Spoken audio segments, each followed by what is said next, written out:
Take the Leap is the podcast where we get real about the roller coaster that is entrepreneurship and life. Sure, some folks make running a business look like a walk in the park, but let's be honest, it's more like a wild ride through a theme park with a lot of unexpected twists and turns. Join us, your co-hosts, Ashlan and Tory, as we spill the beans on our own real-life experiences and shine a spotlight on some amazing guests. From the highs of success stories to the lows of epic failures. And hey, we'll even throw in some cringe-worthy, laugh-out-loud, embarrassing moments for good measure. So buckle up and tune in every Tuesday and Thursday for a dose of raw, unfiltered truth about what it's really like to chase your dreams and build a business. Whether you're a seasoned entrepreneur or just dipping your toes into the startup world, we've got something for everyone. Even if it's just to make you think, wow, I'm glad I didn't do what they did.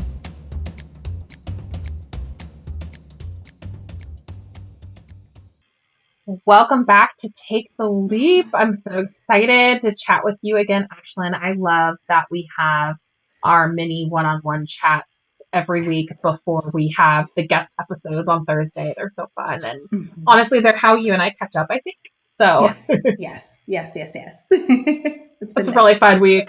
Yeah, we figure out what's going on in each other's lives. And it's been great. So today, I actually was inspired by you. We've been, if you want to talk about consistency, you've been sending out weekly emails, and I've been reading them. I'm an avid follower of yours. And this week you sent out an email, and one of the topics in it really got me, and I really want to talk about it. So that is the topic of de-influencing. And I will tell you this right now. I've been influenced quite a bit, especially on the TikTok, to buy things that I do not need. And I'm a marketing professional. Like, I know the psychology behind this. I know how it works. I've studied this. And yet, at the end of the day, if some TikToker tells me that I need this thing to improve my life, I might buy it. This chair, oh my God, this is the TikTok chair. Oh, I do know that. You did not tell me about that, but I recognize that chair because they have tried to sell it to me, but I have until this one dies. We'll rock this one for a while. So.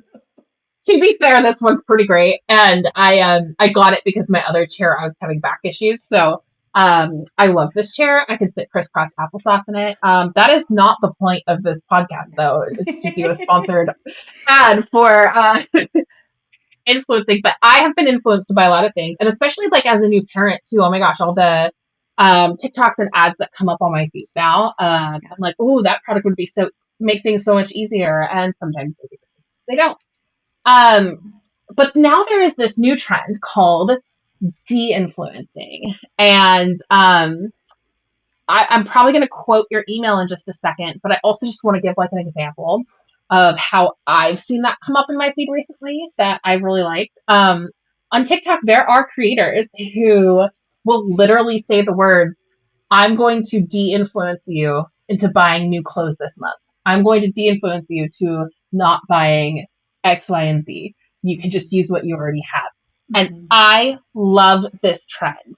And so I'm going to quote you right here in your email. Okay. So you say here at the beginning of your email, we frequently hear questions about whether a brand should work with influencers. There is a new trend tied to environmental sustainability of de-influencing. De-influencing encourages people to buy less stuff and instead use what they already have.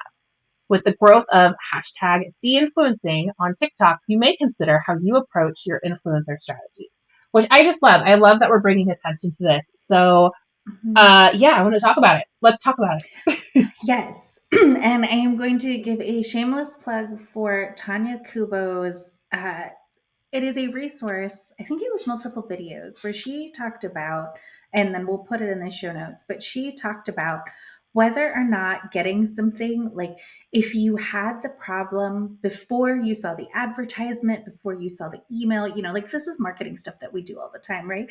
We convince you that you have a problem or pain point. Then we say, we have your lovely solution. Like we're guilty of, we know that it works. It's psychology. Mhm. We get people to do what we Yep. want as well. But, thinking and taking a step back and being like, did I think that this was a problem before I saw this thing? Do I really need this right now? Is it going to make a huge difference? I am guilty of like, I have bought things. Oh, well, I have like a book bad habit. And so I finally had to do Me too. a Google sheet of all of them I own for when I used to go to Powell's, because I would go and, like there's all the main racks, but then they have like the stuff on the side that's like $5 or less. I don't even know. I've cut myself off from going there because until I read everything in there and go through it, I'm not allowed. But I had to like have the list to make sure that I didn't already own this book, not only in the shelf, but also on my Kindle, because I'm like, oh my God, it's an amazing deal. It's like, under $5. And so I've been wanting to read it, and I can join, its friends over there that haven't been read yet. But yeah, if you take a step back and be like, do I really need this? Did I already think that this was a major problem before I saw, the lovely and convincing ad from this person? And it was just such a great framework about using, do you need it now? Basically, do you need to buy this now? It's incredible. I love that you plugged that because I definitely need to use that framework in my own life. But I also just want to do another call out and let you know that there's a really good reason why you and I are friends. And I relate to that book story so much. I cannot tell you how many times I have bought the same book over and over again because I'm like, oh, I want to read this, forgetting that I had already bought it and it's already sitting on my shelf to be read. My to be read list is so long. And this year I made a goal of I'm only going to, if I need to get another book, like if I want to read that book before something else on my shelf, it's only going to be if I get it from the library.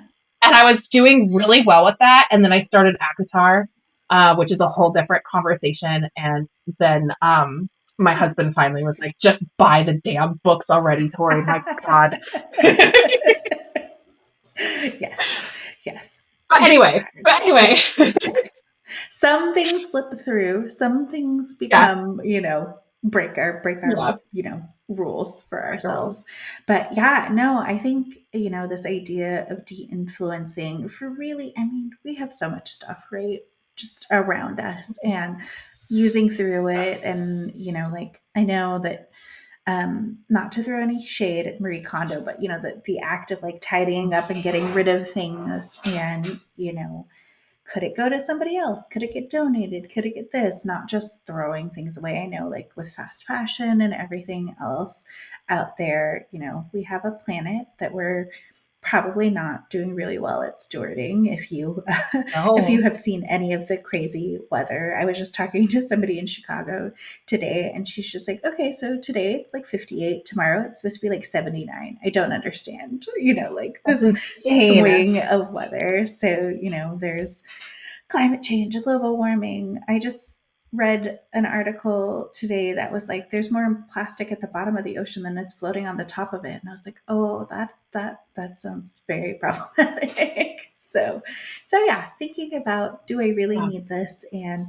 especially since a lot of the things that are nice, kind little influencers are selling to us are like $20 plastic things from China.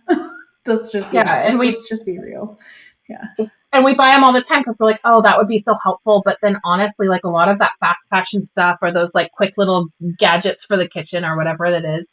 I mean, I've done stuff like that. I bought, something for the kitchen and then a few weeks later it broke.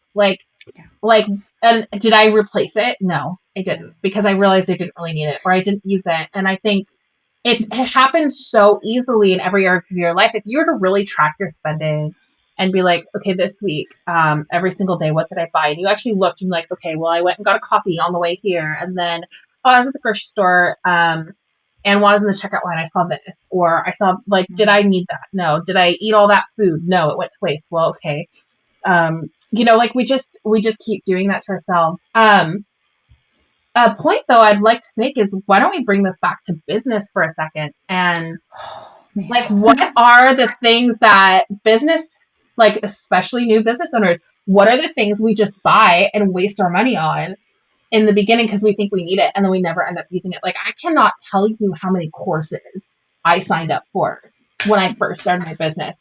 There's only been 1 or 2 of them that I've actually gotten all the way through. And I've only gleaned kind of information from it that I would actually find useful. I am so glad you talked about that, because part of the reason we created our course was to have kind of everything in one place that we had learned. And that's why we're launching the community with it, because, you know, when it just sits there as a password in your, you know, your ether, like, if you're busy day to day, how often do you have time to watch said videos and things like that? So we really, we're going to give a shout out to Luke again, who helped us Thank you, Luke. reduce our video size to really hit the high level notes. And then really where you'll get the most value out of being part of the Take the Leap community is by joining the co-working calls that we're going to have twice a month, where you can get your questions answered, you can find your biz bestie, you can get one-on-one, you know, real-time group coaching from the two of us, you can troubleshoot through things, and then really be able to launch your business with, you know, more people more in mind of what you are going to be doing as well. Absolutely agree. So I guess just kind of next steps would be how would we stop just that impulse buying from influencers, you know? And then also the other side of this question is, how can brands use this new trend to their advantage? How can they use this to really help move it along? I think having an inventory, like some sort of inventory, and I will give a shout out to Mary Williams, who we had on the podcast before, because she is the one who I learned inventory from. Make a list of all your stuff. Do you have 2 tools that are doing the same thing? Like last year, when my operations manager started, I realized that like I had Notion and I had ClickUp, and they could do very much the same things, but I had no time to move things from ClickUp to Notion. And so that was what my ops manager like focused on, was getting the tool to be able to be useful in the way that I wanted it to be. And I know not everybody can like, you know, take the time to do that or hire a person, but that's why it's important to understand like, what are the things in your tech stack? You know, noting when things expire so that you don't auto renew them, making sure that the things that you do want to auto renew are set up so you have no downtime, and really taking a look at all of the things. And oh gosh, what was it? Was it a TV show or something? There was something a long time ago where somebody had said like they put a red dot sticker on like everything at like a certain time of the year. Maybe it was like clothing. They put like a red dot on the clothes, and then like a year later, annually, they check at what still has red dots on it, and they really take a look and like a long, hard look at like, do I actually need this? So that might be something to do, you know, in your business. Do those check-ins. Be like, when was the last time I logged into this thing? And make sure that you're cutting costs where it makes sense as well. Absolutely. I love that idea so much, because yeah, it really impacts every area of our life. And the more we can get in the habit of constantly inventory. Inventory. It is. I've used it in a sentence. That's a verb. We just made a verb. I think it's called inventory. Yeah. We're totally leaving this in. No need to cut this. Yes. And you're always in the habit of that, and auditing as well. Whether it's your clothing or the things that you're buying for your home or the things that you're buying for your business, you'll just get in the habit of doing that, and things will become easier. Because I don't know about you, but the more cluttered my space is, and I say this to you as the background behind me is very clean and pristine and put together, and then if you were to see behind my camera right now, you would see that the rest of my office is not that way. And you know what? It impacts me. It impacts me a lot. I get really overwhelmed. I get really stressed. Half these things I don't use, I just need to get rid of. They're just kind of sitting there and taking up space, and somebody else can use them. And yeah, it just it doesn't serve me. anymore. So I love the concept of deep influencing, and I really think that businesses should lean into this and figure out how they can relate to it. Mm-hmm. Well, thank you so much for bringing this up. And yeah, I completely relate. I have a walk in closet that is a disaster. So you don't see any of it over here, but that it has a closing door. It's perfect to tuck things away. That's what I do. My husband makes fun of me. He's like, you do know that if you throw something in a box or you push something in a closet, it doesn't mean it goes away, right? I'm like, yes, but it does for a while. For a while. It does in the moment. Until it works until it doesn't work. And then I have like a mental breakdown at like 2 a.m., like reorganizing my office. But not saying I've been there before, but I think we all can relate to that. That's a whole thing. Yeah. Awesome. Awesome. Right. Well, thanks for a great conversation. Yes. So everybody subscribe, let us know what you thought about this episode. Let us know what you want us to talk about in the future. And thank you so much for listening in. Thank you guys. See you soon. See you soon. Bye. Thank you for listening to the Take the Leap podcast. We hope you found useful takeaways you can apply to your entrepreneurial journey. Subscribe so you don't miss future episodes, and keep in touch and follow us on Instagram. If you have business questions, shoot us a direct message or leave us a comment. We'll try to cover it in an upcoming episode. And visit our website, taketheleap-today.com for more resources like our online course that accompanies this podcast.